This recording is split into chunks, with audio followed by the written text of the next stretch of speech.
நமக்கு இந்த பவர் கட்டுங்கிற விஷயமும் அவ்வளோ தூரம் மக்களுக்கு வேதனை அளிக்கக்கூடியதாக இருக்குது. யாரெல்லாம் விசிலுக்கு ஓட்டு போட்டேன்னு சொன்னாங்களோ அவங்களே குழந்தைய கையில் வச்சுட்டு விசிறிக்கிட்டு வந்துட்டு முடியலை அப்படிங்கிற அளவுக்கு யார் கையிலலாம் விசில் இருந்துச்சோ இப்போ விசிறி வந்துருச்சு அவங்க கையிலுக்கெல்லாம்.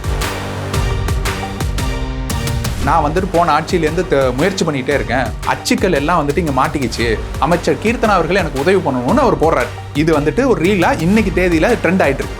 எழுதி வைத்துக் கொள்ளுங்கள், இதே எடுத்து அந்த கீர்த்தனா அவர்கள் உங்களுக்கு நான் வாங்கி கொடுத்துட்டேன் அப்படின்னு ஒரு ரீல் போடுவாங்க. எங்க கேள்வி கேட்டாலும் பதில் சொல்ல தெரியல, அவருக்கு உண்டான துறையை பத்தி அவருக்கு புரியல, அவர் வந்துட்டு எந்த தொகுதியில போட்டிட்டாருன்னு கூட அவருக்கு தெரியல. இதெல்லாம் மக்கள் மத்தியில பரவாரம். இன்னைக்கு அவருக்கு ஒரு அசைன்மெண்ட் வச்சுட்டாங்க. பெட்ரோல் பங்க்ல போறாரு, ரைடு எடுக்கிறாரு, அவர் வந்துட்டு எத்தனை மில்லி கலந்துருக்கு, என்ன நடந்திருக்கு, அதோட இதை எடுத்துட்டு வாங்க, ரெக்கார்டை எடுத்துட்டு வாங்க, இதெல்லாம் எடுத்துட்டு வாங்க அப்படின்னு போட்டு அதை ஒரு ரீலா மாத்தி மற்ற கட்சிகள் எல்லாம் அரசியலை நோக்கி பயணித்துக் கொண்டிருக்கிறார்கள். இவங்க மார்க்கெட்டிங்கை நோக்கி போறாங்க. எது ஒன்றும் 80% வந்துட்டு ஒரு பெரும்பான்மையாலும் 20% வந்துட்டு மற்றவர்களாலும் ஏற்றுக்கொள்ளப்படுங்கிறது. எனக்கு ஓடுற ஓட்டத்தில் நான் இதெல்லாம் யோசிக்க மாட்டேன் அப்படிங்கிற மக்கள் தான் வந்துட்டு 80% மக்கள். லாரன்ஸ் அவர்கள் சொல்ற மாதிரி தான், தெருநாய் போல நீங்க வந்துட்டு கவனிக்கிறீங்க அப்படின்னாக்க என்னவா பார்க்கப்படுது அப்படிங்கிறது. இன்னைக்கு தேதியில இவ்வளவு கொலை வழக்குகள், போக்சோ வழக்குகள், பெண்களுக்கு எதிரான குற்றங்கள்னு இவ்வளவு தூரம் பதிவாகப்படுது. ஆனா பேசுபொருளாக எது இருக்கணும்னாக்க, மாஸ்டர் மகேந்திரன் பேசுறாரு சோலார் சிஸ்டத்துல இருந்து கரண்ட் எடுங்க, அது எப்படி பேசுபொருளா மாறுது அப்படின்னா அதற்காக பேச வைக்கப்படுகிறார். தெருநாயின்னு ஒரு லாரன்ஸ் பேசுறானா அதற்காக பேச வைக்கப்படுகிறார். ஐபிஎல் அன்னைக்கு இருந்த தலைவராக இருந்த லலித் மோடி அவர்கள் பேசுறாரு, எதை பேசுபொரு பொருளாக மாற்றணுங்கிறத நாங்க தான் முடிவு பண்ணுவோம். ஒருத்தர் வந்துட்டு இன்னொருத்தரோட அஃபேர் வச்சிருக்காருனாக்க அந்த அஃபேரை வந்துட்டு பேசாம விடுறதுக்கும் எங்களுக்கு தெரியும், அதை மட்டும் லீக் பண்ணி அதை வந்துட்டு ஒரு பூதாகரமான ஒரு கான்ஸ்பிரசியை எங்களால் மாற்றவும் முடியும். 13 ஆண்டுகளுக்கு மேலாக தமிழகத்தின் ஒப்பற்ற வீடு மற்றும் மனை சார்ந்த அனைத்து தேவைகளுக்கும் சிறந்த ஒரே நிறுவனம் நிம்மதி ப்ராப்பர்ட்டி மேனேஜ்மெண்ட். தங்களின் தேவை எங்களின் சேவை. தொடர்புக்கு 7667008999. அருந்தமிழ் நேயர்களுக்கு வணக்கம். இன்றைக்கு தமிழ்நாடு சட்டமன்றம் கூடியிருக்கிறது. பரபரப்பான அந்த அரசியல் சூழ்நிலையில் நாம் தமிழர் கட்சியினுடைய பல்லாவரம் சட்டமன்ற தொகுதியினுடைய வேட்பாளராக போட்டியிட்டவரும் மருத்துவரும் கட்சியினுடைய மாநில பொறுப்பாளர்களில் ஒருவருமான மருத்துவர் கார்த்திகேயன் அவர்களை நாம் சந்திக்கவிருக்கின்றோம். வாருங்கள் சந்திப்போம். வணக்கம். வணக்கம். எப்படி நல்லா இருக்கிறேன். நீங்கள் நல்லா இருக்கீங்களா? நலமா இருக்கேங்க. தமிழ்நாடு சட்டமன்றம் இன்னைக்கு கூடிருச்சு ஆளுநர் உரையோடு. கடந்த 5 ஆண்டுகளாகவே நம்ம ஆளுநர் உரையோடு சட்டமன்றம் அப்படின்னாலே எப்பயும் ஒரு பரபரப்பு இருக்கும். இன்றைக்கும் காலையில் எல்லா பத்திரிகையாளர்கிட்டையும் இந்த பரபரப்பு இருந்தது. ஆனால் உள்ளுக்கு எல்லாமே ரொம்ப நார்மலாக இருந்தது.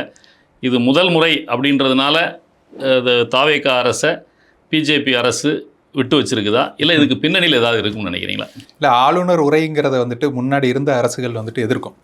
குறிப்பாக பார்த்தீங்கன்னா திமுக அவங்க ஆளுநர் உரைக்கு நாங்கள் எழுதி கொடுத்தது தான் நீங்கள் படிக்கணும், அதில் இருக்கக்கூடிய வார்த்தைகள் மாற்றக்கூடாதும்பாங்க. அப்போ ஆளுநர் வெளிநடப்பு செய்வார், அது பரபரப்பெல்லாம் வரும். இவங்க தான் எதிர்த்து பேசுகிறதே இல்லையே. நீங்கள் தமிழ்த்தாய் வாழ்த்தை முதல்ல பாடணுன்னாலும் சரி, இல்லை தேசிய கீதத்தை முதல்ல பாடணுன்னாலும் சரி, அவங்க எதை நீங்கள் சொல்கிறீங்களோ அந்த ப்ரோட்டோக்காலை ஃபாலோ பண்ணுவோங்கிற ஆட்கள் தானே. அதனால் எதிர்த்து பேசினா தான் அது பரபரப்புகள் வரும். அது இல்லைங்கும்போது அவங்க சுமூகமாக போகிறாங்க. அதுதான், வேறு ஒன்றும் இல்லை. இன்றைக்கி சட்டமன்ற கூட்டத்தொடரில் எதிர்க்கட்சிகள் எல்லாமே தீவிர அரசியல் முன்னெடுப்போடு தான் உள்ளுக்கு வந்தாங்க. திமுக பேட்ச் அணிஞ்சிட்டு வந்தாங்க, கையில் பதாகைகள் ஏந்திட்டு வந்தாங்க. அதே மாதிரி அதிமுகவினுடைய பொதுச் செயலாளர் எடப்பாடி அவர்கள் சட்டமன்றம் முடிஞ்சு வெளியே பத்திரிகையாளர்களை சந்திக்கிற போது நிறைய புள்ளி விவரங்கள் சொன்னார். ஆனால் உண்மையிலே அந்த புள்ளி விவரங்கள் ரொம்ப அதிர்ச்சி அளிக்கிறதா இருக்குது. இந்த 38 நாள் தாவேகா அரசு பொறுப்பேற்று 38 நாள் ஆச்சு. இந்த 38 நாட்களில் கிட்டத்தட்ட 136 கொலைகள் நடந்திருக்கிறதா அவர் சொல்கிறாரு. 128 150 குழந்தை போஸ்கோ வழக்குகள், 128 பாலியல் வழக்குகள் பதிவு செய்யப்பட்டிருக்குன்னு புள்ளி விவரங்கள் சொல்கிறார். இதை கேட்கும்போது நமக்கே அதிர்ச்சியாக இருக்குது. ஆனால் இவ்வளவு வழக்குகள் பதிவு செய்யப்பட்டிருக்குது, இவ்வளவு குற்றங்கள், பெண்களுக்கு எதிரான குற்றங்களே இவ்வளோ நடந்திருக்குது அப்படின்ற பொழுது இது எதுவுமே மக்கள் கவனத்துக்கே வந்த மாதிரி தெரியலையே. இதனுடைய பின்னணி என்ன? இல்லை, குறிப்பாக நம்ம எதிர்க்கட்சிகளை சொல்லணும் அப்படின்னாக்கா, திமுகவை பொறுத்த வரைக்கும்னா ஆளுங்கட்சியாக இருக்கும்போது வேலை செய்ய மாட்டாங்க, எதிர்கட்சியாக இருக்கும்போது தான் அவங்க வேலையை செய்வாங்க. அதனால தான் நம்ம சொல்லுவோம் திமுக எப்பயும் எதிர்கட்சியாக வச்சுக்குவாங்க அப்படின்னு. அப்போ அவங்க அது போல தான் வேலை செய்கிறாங்க. ஐயா எடப்பாடி அவர்களும் புள்ளிவரங்களோட சொல்கிறாரு. ஆனால் இது எல்லாத்தையும் எடுத்து பார்த்தோம்னா மக்கள் மத்தியில் இதற்குண்டான எதிர்ப்பலைங்கிறது நமக்கு உருவாயிருக்கணும். இன்னும் சொல்ல போனாக்க நமக்கு இந்த பவர் கட்டுங்கிற விஷயமும் அவ்வளோ தூரம் மக்களுக்கு வேதனை அளிக்கக்கூடியதாக இருக்குது. யாரெல்லாம் விசிலுக்கு ஓட்டு போட்டேன்னு சொன்னாங்களோ அவங்களே குழந்தைய கையில் வச்சுட்டு விசிறிக்கிட்டு முடியலை அப்படிங்கிற அளவுக்கு யார் கையிலெல்லாம் விசில் இருந்துச்சோ இப்போ விசிறி வந்துருச்சு அவங்க கையிலுக்கெல்லாம். இருந்தும் அவங்க என்ன சொல்கிறாங்கன்னாக்கா எங்கள் அண்ணன் பண்ணுவார், காத்துருங்கன்னு தான் அத்தனை பேர் சொல்கிறாங்களே தவிர, கேள்வி கேட்காதீங்க இதுதான் சொல்கிறாங்களே தவிர, மக்கள் வந்துட்டு அதை எதிர்ப்பு, இது சரியானது, எதை எதிர்க்கணும், நமக்கு பிடிச்சவரே வந்தாலும் அவர் தவறு செஞ்சால் தவறுன்னு சொல்லணுங்கிற மனநிலைக்கு இன்னும் வரல. அதுக்கு பின்னாடி ஒரு மிகப்பெரிய வேலை நடந்துகிட்டு இருக்குதுங்க. எதை இப்படி பார்க்கணும் அப்படின்னாக்க, இப்போ நமக்கு ஒவ்வொரு கட்சியும் இருக்குல்ல, உதாரணத்துக்கு திமுக அப்படின்னு எடுத்துக்கிறோம்னாக்க, அவங்க வந்துட்டு ஒரு மொழி போருங்கிற ஒரு அடிப்படையை வச்சு ஒரு அரசியலை கட்டமைச்சு அதற்கு பின்னாடி வந்துட்டு ஆட்சியை பிடிக்கிறாங்க, அந்த மாதிரி வர்றாங்க. இப்போ அதிமுகன்னு வருதுனாக்கா அது திமுகவின் எதிர்ப்பு அப்படிங்கிற ஒரு அரசியலை கட்டமைச்சு அது வர்றாங்க. ஒவ்வொரு கட்சியும் அந்த மாதிரி அதனுடைய நாதம், அடிநாதம்ங்கிறதுக்கு. நமக்கு ஈழப்போர் அப்படிங்கிறது ஒன்று இல்லைன்னா நாம் தமிழுங்கிற கட்சியே இல்லை. அந்த இன அழிப்புங்கிறது தான் நாம் தமிழ் கட்சியை தூண்டுகிறது. அதுதான் வந்துட்டு அடிநாதமாக இருக்கிறது, நாம் தமிழ் கட்சியை உருவாக்குது. அதன் பிறகு தான் தமிழ் தேசியங்கிற சித்தாந்தத்தை எடுத்து நம்ம வளர்றோம். அப்போ ஒவ்வொரு கட்சியும் வளருவதற்கு அடிநாதம்னு ஒன்று இருக்கும். அதுதான் அவங்களோட அரசியல். அந்த அரசியலை வச்சு தான் அவங்க வந்துட்டு கொள்கைகளை வகுப்பாங்க, போவாங்க, எல்லாமே இருக்கும். ஆனால் இந்த தாவேகாங்கிற கட்சி உருவானது பார்த்தீங்கன்னாக்க இந்த அரசியல் அடிநாதத்தோடோ அல்லது ஒரு வேட்கையோடோ மக்களுக்குண்டான பணிங்கிறதோடோ இதோட உருவாக்கப்படலை. ஒரு மார்க்கெட்டிங் ஏஜென்சியாக தான் உருவாக்கவே படுது. மொத்தமாக அவங்க வந்துட்டு நம்ம வர்றோம், இதை ஒரு பிரபலத்தை உண்டாக்குறோம், இந்த பிரபலத்தை இப்படி வந்துட்டு பேக்கேஜிங் பண்ணி மார்க்கெட்டிங் பண்ணாக்க நம்மளால் வெல்ல முடியும், இதை வெற்றியை வச்சு நம்ம ஆட்சி அமைச்சிடலாம் அப்படிங்கிற ஒரே நோக்கத்தோட உருவாக்கப்பட்டது தான் அந்த கட்சி. அடிநாதங்கிறது ஒன்று இல்லாமல் உருவாக்கப்பட்டது. அப்போது அப்படிப்பட்ட கட்சி மீது விமர்சனங்கள் அதிகமாக வந்திருக்கணுமே அப்படின்னு கேட்டாக்க, அதுக்குள்ளவே மக்களை போக விடாமல் வெறும் கேளிக்கைகள்லேயே வச்சுக்கிறதுக்கு உண்டான வேலைகளை இவங்க தொடர்ந்து பார்த்துக்கிட்டே இருக்கிறாங்க. அதுக்கு தான் இந்த ரூட் மாஃபியா அப்படிங்கிற வேலைகள் நடந்துகிட்டே இருக்குங்க. ரூட் மாஃபியாவை பொறுத்த வரைக்கும் நிறைய விஷயங்கள் அவங்க தொடர்ந்து பண்ணிக்கிட்டே இருக்கிறாங்க. சொல்லப்போனால் ஒவ்வொரு இதாக வந்துட்டு நம்ம எடுத்து பார்க்கலாம், இவங்க இப்படியெல்லாம் பண்ணுறாங்க அப்படிங்கிறத. தேர்தலுக்கு பிறகானதுன்னு வச்சுக்கோங்க, தேர்தலுக்கு முன்னாடி எக்கச்சக்கமாக பண்ணாங்க. அது கரூர் சம்பவத்துலேருந்து ஆரம்பித்து விஜய்க்கு நடக்கிறதுலேருந்து பல விஷயங்கள், அவருடைய பர்சனல் லைஃப்லேருந்து எல்லாத்துலேயும் வந்துட்டு அந்த ரூட் மாஃபியா வேலை செஞ்சுட்டு இருந்துச்சு. ஆனால் தேர்தலுக்கு பிறகு அப்படின்னு நீங்கள் எடுத்து பார்த்தீங்கன்னா நம்ம பல விதங்களில் அவங்களுக்கு வந்துட்டு குற்றச்சாட்டுகள் வச்சோம். ஒரு குற்றச்சாட்டு வைக்கிறோன்னா அந்த குற்றச்சாட்டுக்கு உண்டான செயல்களை செய்யணும். ஆனால் அதுக்குண்டான மார்க்கெட்டிங் மட்டும் இவங்க பண்ணுறாங்க அப்படிங்கிறதுக்கு உதாரணங்கள் நான் உங்களுக்கு சொல்கிறேன். நம்ம வந்துட்டு சொன்னோம், எம்எல்ஏக்கு முகமே தெரியாமல் ஓட்டு போட்டாங்க, யாருன்னே தெரியாமல் ஓட்டு போட்டாங்க அப்படிங்கிற விமர்சனத்தை நம்ம வைக்கிறோம். அப்போ அதுக்கு அவங்க வந்துட்டு ஒரு ரூட் மாஃபியா ஒரு வேலை செய்யுது. நீங்கள் தேர்தலில் அவங்க வென்று முதல் வாரத்தில் வந்த வீடியோக்கள் எல்லாத்தையும் எடுத்து பாருங்கள். சமூக வலைதளங்களில் ஒவ்வொரு எம்எல்ஏவாக உள்ள வருவார். அந்த எம்எல்ஏவை ஒவ்வொரு சேனல் பேட்டி எடுக்கும், இது பண்ணும். அது யூடியூப் சேனலாக இருக்கலாம், மெயின் ஸ்ட்ரீம் மீடியாவாக இருக்கலாம், எதாவது வேணா இருக்கலாம். பேட்டி எடுக்கும், இது பண்ணும். அவங்க வந்துட்டு இவர் நல்லவர், ரொம்ப ஏழ்மையான குடும்பத்தில் வந்தார், இவ்வளோ படித்தவர், செருப்பு கூட போடாமல் வந்துட்டு பஸ்ஸில் போகிறார், இப்படியாக ஒவ்வொரு எம்எல்ஏவாக எடுக்கும். அந்த எம்எல்ஏக்கெல்லாம் அந்த வீடியோக்களில் கவனித்து பார்த்தீங்கன்னா அவங்க பண்ண ஒரு வேலை என்னன்னாக்க, டிவிக்கு இன்னும் விஜய் இன்னும் விசில்ஸ் இன்னும் வார்த்தைகளை இடம்பெறாமல் பார்த்துக்கிட்டாங்க. காரணம் என்னன்னாக்க, நாங்கள் இதன் அடிப்படையில் மட்டும் அவர் இல்லை, இந்த தனியாக இந்த ஒரு எம்எல்ஏவை மட்டும் நாங்கள் தூக்கி காட்டுறோம் அப்படிங்கிறது தான் அதனுடைய மோட்டோ. அந்த காணொலிகளோட மோட்டோ அதுதான். அப்போது ஒவ்வொரு எம்எல்ஏவாக நாங்கள் வளர்த்தெடுக்கிறோம் அப்படிங்கிறத அவங்க வந்துட்டு பண்ண ஆரம்பிக்கிறாங்க. ஒன்று இப்படி எடுத்து பார்த்துட்டோம்னாக்க, இப்போ டாக்டர் டி.கே. பிரபு இருக்கார், அவரை வச்சு ஒரு வீடியோவை அவங்க ரிலீஸ் பண்ணுறாங்க. அவர் வந்துட்டு பரோட்டா சாப்பிடும்போது வந்துட்டு ஒரு குழந்தை அழுகிற மாதிரி வந்துட்டு ஒரு வீடியோவை பண்ணுறாங்க. அதை அவர்களே விமர்சனம் பண்ணுறாங்க. என்ன விமர்சனம் பண்ணுறாங்கன்னா, டேக் 1 வந்துட்டு சால்னா இருக்குது, டேக் 2 வந்துட்டு சால்னா இல்லை பார்த்தீங்களா அப்படிங்கிற ஒரு பொருளையோ ஒன்று கிளப்பி விட்றாங்க. அது கிளப்பி விட்டோன்னே எதிர்க்கட்சியில் இருக்கிற எல்லாரும், ஆமாம் பார்த்தீங்களா இது வந்துட்டு இன்ஸ்டாகிராம் ரீலு, வெறுமனே அவர் வந்துட்டு பண்ணுறாரு அப்படின்னு நம்ம ஆட்கள் கூட உட்பட எல்லாரும் அதை ரீட்வீட் பண்ணுறாங்க, எல்லாரும் அதை வந்துட்டு பிரபலப்படுத்துகிறாங்க. பிரபலப்படுத்தின பிறகு அவங்க என்ன பண்ணுறாங்க, அதோட முழு காணொலியை வெளியிடுறாங்க.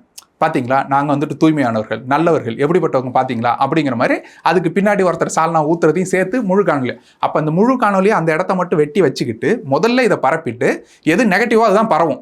அப்போ அதை பரப்பிட்டு அதுக்கு பிறகு இதை ரிலீஸ் பண்ணுறது மூலமாக டபுள் த ஃபேமை அவங்க வந்துட்டு அடைகிறாங்க.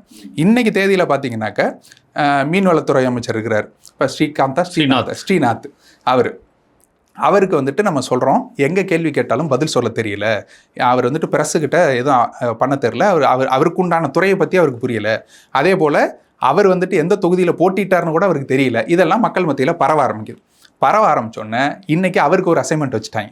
என்னென்னா, பெட்ரோல் பங்கில் போகிறாரு, ரைடு எடுக்கிறாரு, அவர் வந்துட்டு எத்தனை மில்லி கலந்துருக்கு, என்ன நடந்திருக்கு, அதோட இதை எடுத்துகிட்டு வாங்க, ரெக்கார்டை எடுத்துகிட்டு வாங்க, இதெல்லாம் எடுத்துகிட்டு வாங்க அப்படின்னு போட்டு அதை ஒரு ரீலாக மாற்றி, இவர் இதையெல்லாம் செய்தார், இவங்களுக்கெல்லாம் பரிந்துரை செய்தார் அப்படின்னு பேக்ரவுண்ட் வாய்ஸில் மட்டுமே போகுது. ஏன்னா அவர் பேசினா வெளிப்பட்டு போயிடும், குட்டு உடஞ்சிரும். அப்போ பேக்ரவுண்ட் வாய்ஸை மட்டுமே வச்சு இவர் இதெல்லாம் செஞ்சாரு அப்படின்னு அவரை ப்ரொமோட் பண்ணுறதுக்கு வீடியோ. எங்கெல்லாம் ஒரு இடம் வந்துட்டு அவர்களுக்கு விழ ஆரம்பிக்குதோ அதை மட்டும் கொண்டு போய் வச்சு கரெக்டாக கட்டமைச்சு கொண்டு போகிறதுக்கு உண்டான வேலைகளை அவங்க செஞ்சுட்டே வராங்க.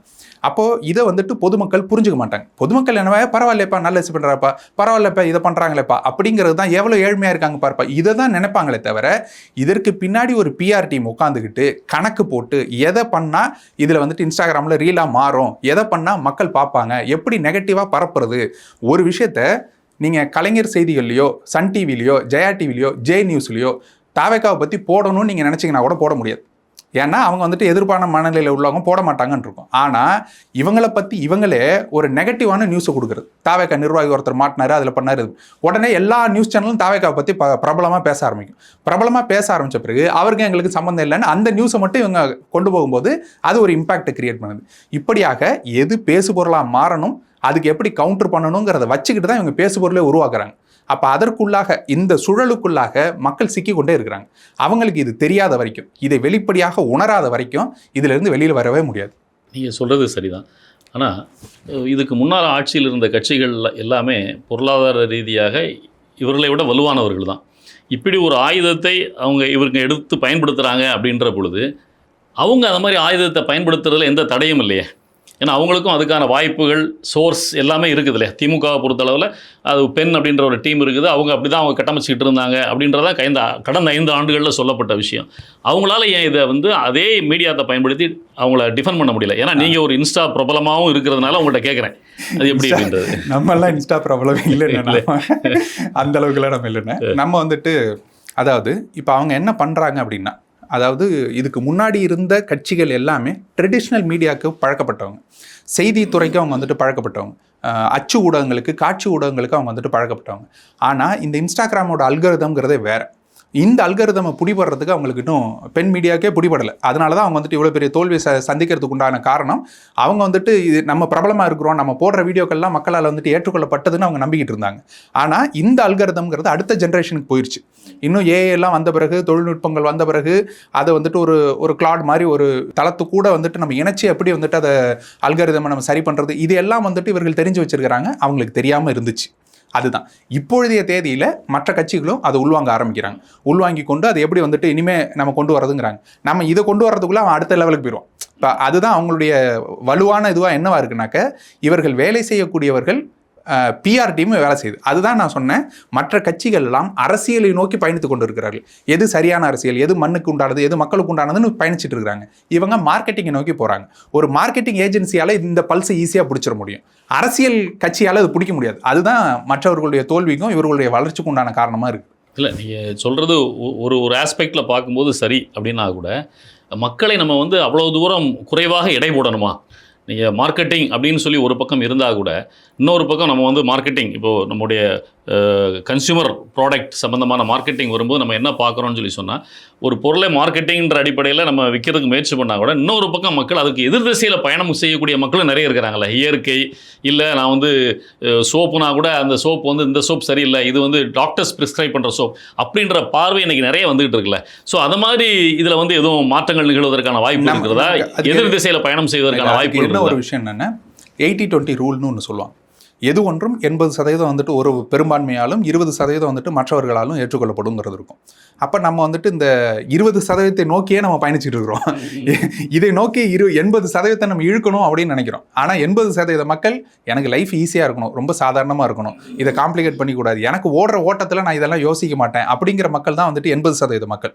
அப்போ அவங்களுக்குள்ளே போயிட்டு நீங்கள் இதை கட்டுடைச்சு காமிச்சு இதுக்கு பின்னாடி என்ன இருக்குது, அதனுடைய வலிமை என்ன, இதெல்லாம் நம்ம சொல்லும்போது அட போப்பா அப்படிங்கிற அவங்க இதையும் என்னவா சொல்றாங்க. இப்போ அதிமுகலேருந்து இந்த எம்எல்ஏக்களை பிரித்து கொண்டு வர்றதெல்லாம் நாம சொல்றோம், இது குதிரை பேரம், இது அரசியலுக்கு எதிரானது, ஒரு ஜனநாயகத்துக்கு எதிரானது, இவர்களை வாபஸ் வாங்க வைக்கிறதும் திரும்ப போட்டி போடுறதும் ஜனநாயகத்துக்கு எதிரானதுனால நம்ம சொல்லிட்டு வர்றோம்.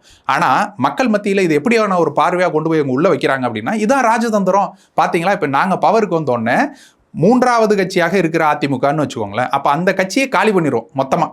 ஒன்றுமே இல்லாமல் ஒவ்வொரு நட்டு போல்ட்டாக கழட்டி இந்த 5 வருஷத்துக்குள்ளே நாங்கள் காலி பண்ணிடுவோம். அதுதான் எங்களோட அஜெண்டான்னு சொல்லிட்டு இவங்க வேலை செய்கிறாங்க. மக்கள் அதை என்னவா பார்க்குறாங்கன்னா, ஒரு அரசியல் பேர் இயக்கத்தை இப்படி பண்ணலாமா நீங்கன்னு கேள்வியே கேட்கறது. நீ நியாயமாக களத்தில் எல்லாம் சந்திக்கணும், களத்தில் சந்தித்து வென்றில் நீங்கள் அவங்கள தோக்கடிக்கணும். ஆனால் அதை பண்ணாமல் இப்படி பண்ணுறீங்களேன்னு மக்கள் கேள்வி கேட்கல. அவங்க என்ன சொல்கிறாங்க, இதாங்க ராஜதந்திரம் அப்படிங்கிறாங்க. அப்போ என்னவா இருக்குன்னாக்க பெரும்பான்மை மக்களுடைய எண்ண ஓட்டங்கிறது அப்படி இருக்குன்னு. அப்போ அவர்களை எளிமையாக வந்துட்டு அந்த எண்ண ஓட்டத்தோடையே கொண்டு போய் சேர்க்கறது எளிமை.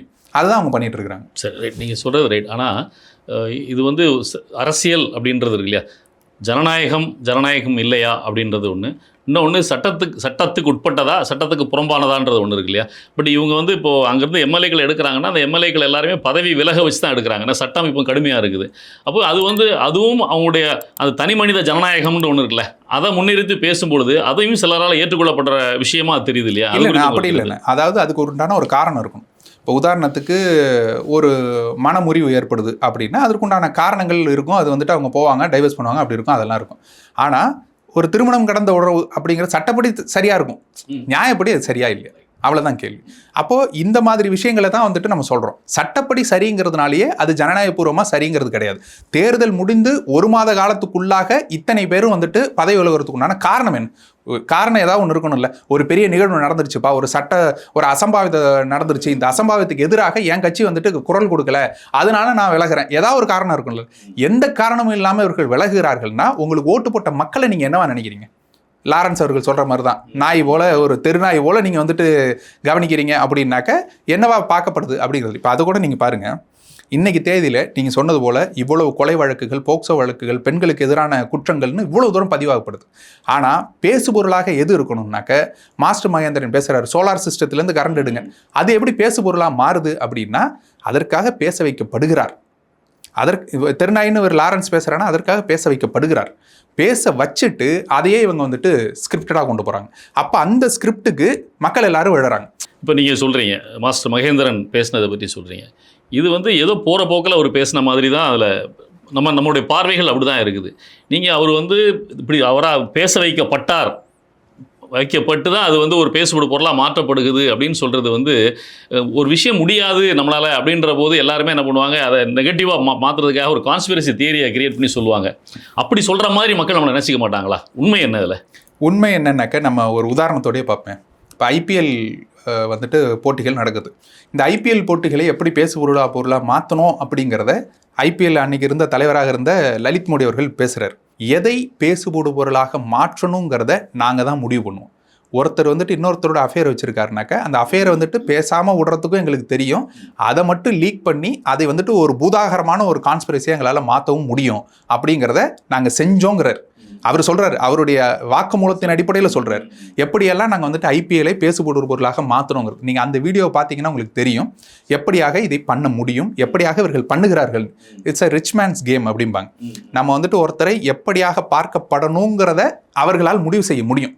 பணம் இருந்துச்சுன்னா அந்த பணத்தை வைத்துக்கொண்டு அவர்களால் செய்ய முடியும். இன்னொன்று, இந்த இதிலே சொல்கிறேனே, இந்த மாஸ்டர் மகேந்திரனை விமர்சித்ததுலையோ அல்லது லாரன்ஸ் அவர்களை விமர்சித்ததுலையோ இருக்கக்கூடிய இன்ஸ்டா ஐடிகளை நீங்கள் டேக் பண்ணி பார்த்தீங்கன்னா தெரியும், யாரெல்லாம் தாவக்காவை ஆதரித்தார்களோ அவர்கள் பேசுகிறாங்க. அவங்க எடுத்து அது பொருளாக மாற்றின பிறகு தான் அது வந்துட்டு ட்ரெண்டாக மாறுது. இது எப்படி ட்ரெண்டாக மாற்றுறதுக்கு அவங்க ஏன் பேசுனாங்க, தாவக்காவுக்கு எதிரான ஒரு விஷயத்தை அவங்க ஏன் பேசுனாங்கன்னு நீங்கள் கேள்வியை கேட்டிங்கன்னா தான் தெரியும் அதுக்கு பின்னாடி என்ன நடந்திருக்கு, யார் இவர்களுக்கு வந்துட்டு சொல்லி கொடுத்து இவங்க பேசியிருக்கிறாங்க அப்படிங்கிறதும், யார் சொல்லி கொடுத்து இவர்கள் இதை வந்துட்டு ட்ரெண்டாக மாற்றுறாங்கிறதும் புரிந்து கொள்வதற்கு நமக்கு ஒரு பெரிய அதற்கு பின்னாடி வந்துட்டு ஒரு ஆழமான தேடல் தேவைப்படுது. அதை நம்ம மக்கள் மத்தியில் எடுத்து வைக்கிறோம். இன்னைக்கு தேதியிலே ஏன் இதை எடுத்து வைக்கிறோம்னா, இன்னும் 5 ஆண்டுகளுக்கு அவங்க இதை தான் செய்ய போகிறாங்க. இதை மட்டுமே செய்து கொண்டு, மார்க்கெட்டிங்கை மட்டுமே செய்து கொண்டு அவர்களால் நம்ம வந்துட்டு சஸ்டெயின் பண்ண முடியும்னு நினைக்கிறாங்க. நாம் முதல்ல உடைக்கிறோம், இன்னைக்கு தேதியிலேருந்து உடைக்கிறோம். நீங்கள் சொல்கிறது சரிதான். இப்போ நான் அதே இதுலேருந்து கேள்வியை நான் கொண்டு வரேன். இப்போ நீங்கள் சொன்ன மாதிரி அவங்க இந்த மாதிரி ஒரு பேசுபடு பொருளாக ஒன்றை மாற்றுவதற்கான வேலையை செய்கிறாங்க அப்படின்ற பொழுது, அதே மாதிரி அவங்ககிட்டையும் சில தவறுகள் இருக்கும்ல, அதை வந்து எடுத்து அதை பேசுபடு பொருளாக மாற்றுறதுக்கான வேலையை ஏன் எதிர்க்கட்சிகள் செய்யாமல் இருக்கிறாங்க? எதிர்க்கட்சிகள் நான் சொல்கிறது எல்லாரையுமே, திமுக, அதிமுக, நாம் தமிழர் உட்பட, ஏன்னா எல்லாருமே ஐடி டீம்னு வச்சுருக்காங்க. செய்யாமல் இருக்கிறதுக்கு காரணம் என்ன? இது ஒரு சின்ன உதாரணத்தோடய நான் அந்த கேள்வியை கேட்டுறேன். தொழில்துறை அமைச்சர் கீர்த்தனா அவங்க இடையில வந்து ஒரு ஷூட் பண்ணி அதை வந்து வெளியிட்டாங்க. அது வந்து ஒரு நெகட்டிவ் இதை அவங்களுக்கு கொடுத்தது. அதோட விட்டுட்டாங்க. அதுக்கப்புறம் அவங்க ஆளே காணாமல் போயிட்டாங்க. திடீர்னு அவங்க வந்து போலந்து, கொரியா அந்த மாதிரி நாடுகளுக்கு பயணம் போயிட்டு திரும்ப வந்ததாக ஒரு தகவல் வந்தது. வந்ததுக்கு அப்புறம் அவங்க வந்து ஒரு ரீல்ஸ், அதாவது ஒரு பேட்டியினுடைய ஒரு காணொளி கட்டிங்கை வந்து வெளியிட்டிருக்காங்க. அதில் அவங்க என்ன சொல்கிறாங்க, நீங்கள் வந்து நிறைய தொழில்கள் வந்து தமிழ்நாட்டுக்கு வர வேண்டியது ஆந்திராவுக்கு போயிடுச்சு அப்படின்னு கேட்கும் பொழுது அந்த கேள்வியை தவிர்த்துட்டு அவங்க சொல்கிற பதிலில் என்ன சொல்கிறாங்கன்னு சொன்னால், நான் போலந்துக்கு போயிருந்தேன். போலந்தில் வந்து நான் வந்து சிவகாசியிலிருந்து வர்றேன். சிவகாசியில் வந்து இந்த மாதிரி கிராக்கர்ஸ் பட்டாசுகள் நிறைய செய்யறோம் அப்படின்னு சொன்ன உடனே அப்படியான்னு சொல்லிட்டு அவங்க 6000 கோடிக்கு எனக்கு ஆர்டர் கொடுக்கறதுக்கு தயாரா இருக்காங்க, பர்ச்சேஸ் ஆர்டர் அப்படின்னு சொல்றாங்க. இதுல வந்து கேள்வி பெருசா தான் இருக்குது. இது என்னன்னா, போலந்தினுடைய மக்கள் தொகை என்ன, 6000 கோடிக்கு ப்ரொக்யூர் பண்றதுக்கு அதுக்கான வாய்ப்புகள் இருக்குதா அப்படின்னு கொஞ்சம் யோசித்து பார்த்தீங்கன்னா, போலந்து வந்து இயற்கையை விரும்புகின்ற நாடு. அங்க கிராக்கர்ஸை வந்து பெரும்பாலும் பயன்படுத்துறது இல்லைன்னு சொல்றாங்க. ஆனா இந்த மாதிரி விஷயங்களை ஏன் எதிர்க்கட்சிகள் வந்து கொண்டு போய் மக்கள்கிட்ட சேர்க்கறதுக்கான வேலைகளை செய்யாம இருக்கிறாங்க, எக்ஸ்போஸ் பண்றதுக்கு வாய்ப்பு இல்லாம இருக்கிறாங்க? நான் தான் சொன்னேன், என்ன நம்ம எல்லாருமே வந்துட்டு அரசியலை நோக்கி பயணிக்கிறோம். மக்கள் போராட்டங்கள், மக்களுக்கு எது தேவை, மக்களுக்கு என்ன, இதை நோக்கி பயணிக்கிறோம்ல. நம்மளால இந்த கேமை புரிஞ்சுக்கிறதுக்கே நேரம் ஆகுது. இந்த கேமை ஒரு கட்சியாக அந்த மொத்த கட்சியினுடைய நபர்களும் புரிந்து கொள்வதற்கு நேரம் எடுக்கும். அது இந்த 1.5 மாதத்துக்குள்ளே இன்னும் நடக்கலை அப்படிங்கிறது தான் நான் சொல்ல வரேன். இதே அம்மையார் கீர்த்தனா அவர்களை பற்றியே நான் சொல்கிறேனே. இன்னைக்கு தேதியில் கொரியாலேருந்து ஒருத்தர் வந்துட்டு ரீல்ஸ் போடுறார். என்ன ரீல்ஸ் போடுறாருனாக்க, நான் வந்துட்டு போன ஆட்சியிலேருந்து முயற்சி பண்ணிகிட்டே இருக்கேன், ஒரு பொம்மை தயாரிக்கக்கூடிய நிறுவனத்தை நான் வந்துட்டு தொடங்குறதுக்காக ஒரு தமிழரோடு சேர்ந்து நான் வந்துட்டு போட்டிருந்தேன். இன்னைக்கு தேதியில் என்னால் வந்துட்டு அந்த பொம்மை தயாரிப்பு அச்சுக்கள் எல்லாம் வந்துட்டு இங்கே மாட்டிக்கிச்சு, என்னால் வெளியிலே கொண்டு வர முடியல, காசு கேட்குறாங்க, லஞ்சம் கேட்குறாங்க, அமைச்சர் கீர்த்தனா அவர்கள் எனக்கு உதவி பண்ணணும்னு அவர் போடுறாரு. சரிங்களா? இது வந்துட்டு ஒரு ரீலாக இன்னைக்கு தேதியில் ட்ரெண்ட் ஆகிட்டு இருக்கு. எழுதி வைத்துக் கொள்ளுங்கள். இதே எடுத்து அந்த கீர்த்தனா அவர்கள் அவர் கூட நின்று உங்களுக்கு நான் வாங்கி கொடுத்துட்டேன் அப்படின்னு ஒரு ரீல் போடுவாங்க. இது எப்படி ரீல் போடுவாங்கன்னா, இவரை ரீல் போட வச்சதும் அவங்க தான், அதை வந்துட்டு இவங்க ரிலீஸ் பண்ணி கொண்டு வந்து கொடுக்கறதும் அவங்க தான். தொழில்துறை நான் வளர்த்து எடுத்துட்டேன் பார்த்தீங்களா, எங்களுக்கு தமிழ்நாட்டுக்குள்ளே நீங்கள் வந்தீங்கன்னா உங்களுக்கு எந்த தங்கு தடையும் இல்லாமல் செஞ்சு கொடுப்போங்கிறது இது. இந்த நரேட்டிவை செட் பண்ணுறதுக்கு முதல்லேருந்து ஆரம்பிக்கிறாங்க. அப்போது எதை கொண்டு வரணுங்கிறத அவங்க இதை நீங்கள் எழுதி வச்சுக்கோங்க, அவங்க செய்வாங்க. அப்போது இப்படியான நரேட்டிவ் அவங்க செட் பண்ணுறாங்கிறத புரிஞ்சுக்கிறதுக்கே நமக்கு தோணாது. ஏன்னா எப்படா இப்படிலாம் ஒரு மனநோயாளி யோசிப்பானா, உட்காந்து தன்னைத்தானே ப்ரொமோட் பண்ணிக்கிறது எவனா ஒருத்தன் இப்படி யோசிப்பானா? ஒரு அரசியல்னாக்கா நல்லது செய்யணும்ல, எனக்கு எது தொழில்துறைக்கு சிறந்ததோ அதை செய்யணும்ல, அதை விட்டுட்டு ப்ரொமோஷனுக்காக இப்படியெல்லாம் பண்ணிட்டு இருப்பாங்களாங்கிறத நம்மளால சிந்திக்க முடியாது. அதனால தான் நம்ம அந்த கேமுக்குள்ளே நம்ம இன்னும் போகவே இல்லை. இதை புரிந்து கொண்ட பிறகு தான் நம்ம இதை உடைக்க ஆரம்பிப்போம். அதை உடைக்க இது முதல் படின்னு வச்சிங்களேன். இதை உடைக்க ஆரம்பிக்கிறோம் அப்படின்னா ஒவ்வொரு காணொலிகளும் நம்ம எடுத்து போட மக்களுக்கு அதை பரவ ஆரம்பிக்கும். இவங்க இதை தான் செய்கிறாங்கன்னு பரவ ஆரம்பிக்கும். அப்போ ஒவ்வொரு கட்சிகளும் இதை வந்துட்டு தன்னுடைய ஆயுதமாக கையில் எடுக்கும்போது அது உடையும். இது ஒரு பக்கம் இருக்கட்டும். இவங்க காணொலிகள் ரீல்ஸ் போட்டு பிரபலமாகறாங்க. முதல்வர் வந்து எதுவுமே பேசாமல் இருக்கிறதே ஒரு பேசு பொருளாக மாற்றிக்கிட்டு இருக்கிறாரு. அதனுடைய பின்னணி என்ன? பேசுனாக்க எல்லாம் வெளிப்பட்டு போயிடும் இல்லைண்ணே. நான் இப்போ சொன்னது போல தான் அந்த ஸ்ரீகாந்த் வந்துட்டு பேசாமல் அவரை பேசாமல் வாய்ஸ் ஓவரில் மட்டுமே ரீல்ஸை வந்துட்டு முடிக்கிறாங்க அப்படின்னா, பேசுனாக்க வெளியில் கூட்டு தெரிஞ்சிருது இல்லை. நிதியமைச்சர் வாசிக்கிறாரு, அவர் நிதியமைச்சர் வெள்ளை அறிக்கை வாசித்ததில் நமக்கு எல்லாம் தெரிஞ்சது தான். இவ்வளோ கடனில் இருக்குது, இவ்வளோ வந்துட்டு நலத்திட்டங்கள் சரியாக நடக்கலை, இது எல்லாமே நமக்கு தெரிஞ்சது தான். தெரியாத ஒரு விஷயம் என்னென்னா, தன்னை வந்துட்டு ஒரு கல்வியாளர், கல்வி நிறுவனத்தின் இதெல்லாம் சொல்லிக் கொள்ளக்கூடியவர், எழுத்துக்கூட்டி கூட தமிழை படிக்க தெரியாத நபர் அப்படிங்கிறது தான் வெளியில் தெரிய வந்தது. அதுதான். அப்போது எப்போ எல்லாம் இவர்கள் பேச ஆரம்பிக்கிறார்களோ, எப்போ எல்லாம் ஊடகங்களை சந்திக்க ஆரம்பிக்கிறார்களோ, அப்போ குட்டுக்கள் உடையதே தவிர அவங்களால வந்துட்டு தன்னுடைய பிம்பத்தை வந்துட்டு கட்டமைச்சு வச்சுக்க முடியல. அப்போ விஜய் அவர்கள் ஊடகங்களை சந்தித்து பேச ஆரம்பித்து மக்கள் மத்தியில் வந்துட்டு வெளிப்படையாக ஒரு கேள்வி பதிலாக எப்போ வந்துட்டு பேச ஆரம்பிக்கிறாரோ அப்போ வந்துட்டு கொட்டு உடைய ஆரம்பிக்கும். உங்களுக்கு இந்த தமிழ்நாட்டை பற்றி என்ன தெரிஞ்சிருக்குது, நீங்கள் சொல்லக்கூடிய திட்டங்கள்லையே எத்தனை கோடி இதுக்குங்கிறது எவ்வளவு தூரம் உங்களுக்கு தெரிஞ்சிருக்குது, இல்லை நீங்கள் ஒரு பொம்மை போல வெறும் கையெழுத்தை மட்டும் போட்டுட்டு உங்களுக்கு எழுதி கொடுத்த ஸ்கிரிப்டை மட்டும் வாசிக்கிறது மட்டுமே உங்களுக்கு தெரிஞ்சிருக்குதா, இல்லை உண்மையிலேயே உங்களுக்கு பொலிட்டிக்கல் நாலேஜ் இருக்குதா இல்லையாங்கிறது வெளிப்படையாக தெரிஞ்சு போயிடும். அப்போது இப்போ ஒரு பிம்பம் கட்டமைச்சு வச்சுருக்காங்களே, விஜய்னு, அந்த பிம்பம் சுக்குநூறாக உடையும். அப்போ அதை உடையாமல் காப்பாற்றுறதுக்கு தான் இவங்க பேசாமலே வச்சுக்கிறது. நாம் கேள்வி கேட்குறோம், நம்ம என்ன கேட்குறோம், ப்ரெஸ் மீட் கொடுக்கணும்னு என்ன சட்டமாங்க, இது வரைக்கும் யாராவது பண்ணியிருக்காங்களா அப்படின்னு கேட்டால் இல்லை. ஆனால் ஒரு பிரஜையாக, ஒரு தமிழ்நாட்டின் குடிமகனாக என்னுடைய முதல்வர், அவருக்கு என் நாட்டை பற்றிய புரிதல் என்ன இருக்குங்கிறது தெரிஞ்சுக்க வேண்டியது என்னோட அடிப்படை கடமை. அதை தான் நம்ம கேட்குறோம். அப்போ அதை அவங்க பண்ணாமலே வச்சுக்கிட்டே போகிறது மூலமாக ஒரு பிம்பத்தை உடைய விடாமல் பார்த்துக்கொள்கிறார். இன்னும் 5 வருஷத்துக்கும் அவர் கொடுக்க மாட்டார். ஒரு நபர் முதல்வர் அப்படின்றவர் இவர் வந்து இப்போ கொடுக்கல, பத்திரிகையாளர் சந்திக்கலன்னா பிரச்சனை இல்லை. ஆனால் கூட இருக்க எல்லா அமைச்சர்களும் அப்படி இருக்க முடியாதுல்ல. கண்டிப்பாக ஒரு நாள் அவர்கள் பேசி தானே ஆகணும். அப்போ உங்களுடைய எண்ணம் வந்து கூடிய விரைவில் இவங்களெல்லாம் வெளியே வருவாங்க, அப்போ இவங்க எக்ஸ்போஸ் ஆயிடுவாங்கன்றத உறுதியாக நம்புறீங்களா? இப்போவே எக்ஸ்போஸ் ஆகிட்டு தான் இருக்கிறாங்க. ஒவ்வொருத்தரும் அமைச்சர்கள் வந்துட்டு பேச ஆரம்பிக்கும் போது என்னவெல்லாம் சொல்கிறாங்கன்னு நம்ம தெரியுது. செல்லூர் ராஜ் அவர்கள் வந்துட்டு நம்ம கிண்டல் செய்தோம். இப்போ சாமி நீங்களே பரவாயில்ல சாமின்னு சொல்கிற அளவுக்கு 33 செல்லூர் ராஜிகள் இருக்கிறாங்கன்னு சொல்றீங்க. இப்போ அந்த அளவுக்கு வந்துட்டு அவங்க பேசுறது எல்லாமே இருக்கு. ஒன்று நழுப்பலான பதில்களாக இருக்கிறது. இல்லை அப்படின்னாக்க இந்த குப்பைகளை எப்படி மேலாண்மை பண்ணுவீங்க அப்படின்னா, அங்க ஒரு குழி இருக்கு, மொத்த குழியில கொண்டு போய் கொட்டிட்டு மூடிட்டா குப்பை மேலாண்மை முடிஞ்சு போச்சு. அதை போல சொல்லக்கூடிய அமைச்சர்களாக தான் வந்துட்டு இருக்கிறாங்க. அப்ப அதெல்லாம் பார்க்கும்போது இதை நம்பி மக்கள் வாக்களிச்சிருக்கிறாங்களேங்கிறது தான் மனசுக்கு ரொம்ப வேதனையா இருக்குது. வெளிப்படுவாங்க, எனக்கு குட்டு வெளிப்பட தானே செய்யும். வரட்டும் பேசட்டும். சரி, ரைட். இப்போ இந்த மார்க்கெட்டிங் மூலமாக நம்ம வந்து நம்மளை தக்க வச்சுக்க முடியும், மக்களை ஒரு பக்கம் நோக்கி நகர்த்த முடியும் அப்படின்ற ஒரு நேரட்டிவ் இருக்கு இல்லையா, விஷயங்கள் இருக்கு இல்லையா, நேரட்டிவ்ல உண்மை அது அந்த லெவலுக்கு கொண்டு போயிட்டாங்க. பட் இதனுடைய தொடக்கம், இதுக்கு காரணம் யாருன்னு நீங்கள் நினைக்கிறீங்க? பரவாயில்ல, என்ன சொல்கிறாங்க, கொள்கைகளை சொல்லி அரசியல் பண்ணாமல் ஒவ்வொரு நகராட்சி மாநகராட்சி பகுதிகள்லையும் ஏன்னா சண்டே ஸ்ட்ரீட், ஹாப்பி ஸ்ட்ரீட் இப்படின்னு சொல்லி இந்த கேளிக்கைகள்லேயே மக்களை வைத்திருந்து ஆட்சி நடத்தினது 10 ஆண்டு கால ஆட்சி தான் அதுக்கு காரணம் அப்படின்னு சொல்லி சொல்கிறாங்களே, அது சரிதானா? உண்மையான இது எங்கே அப்படின்னா ரோமன் எம்பையர்லேருந்தே நம்ம சொல்லலாம். அவர்கள் வந்துட்டு ஆட்சிக்கு வந்தவுடன் அவர்களுக்கு மிகப்பெரிய கழகங்கள் வந்துச்சு.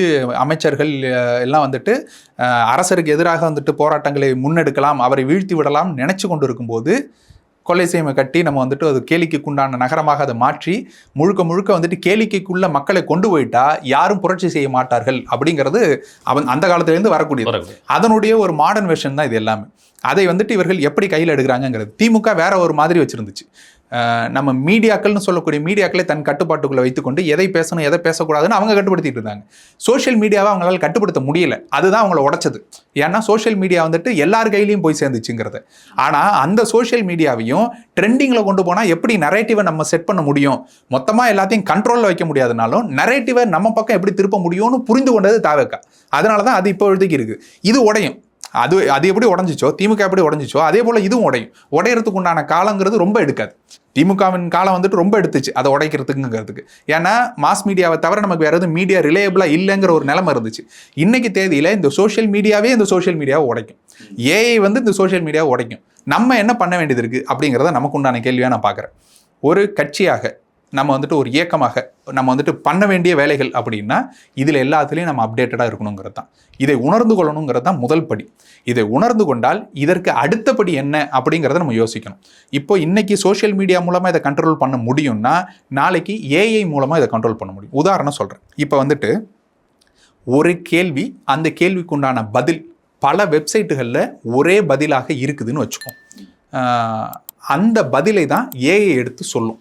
இதுதான் பதில் அப்படிங்கிறது தான் ஏஐ நம்பும், அதை தான் சொல்லும். அப்போ இவங்க என்ன பண்ண ஆரம்பிப்பாங்க அப்படின்னா, விஜய்னா யார் அப்படின்னு கேட்டாக்க அவர் நல்லவர் வல்லவர் புகழவர் அப்படின்னு சொல்லும்.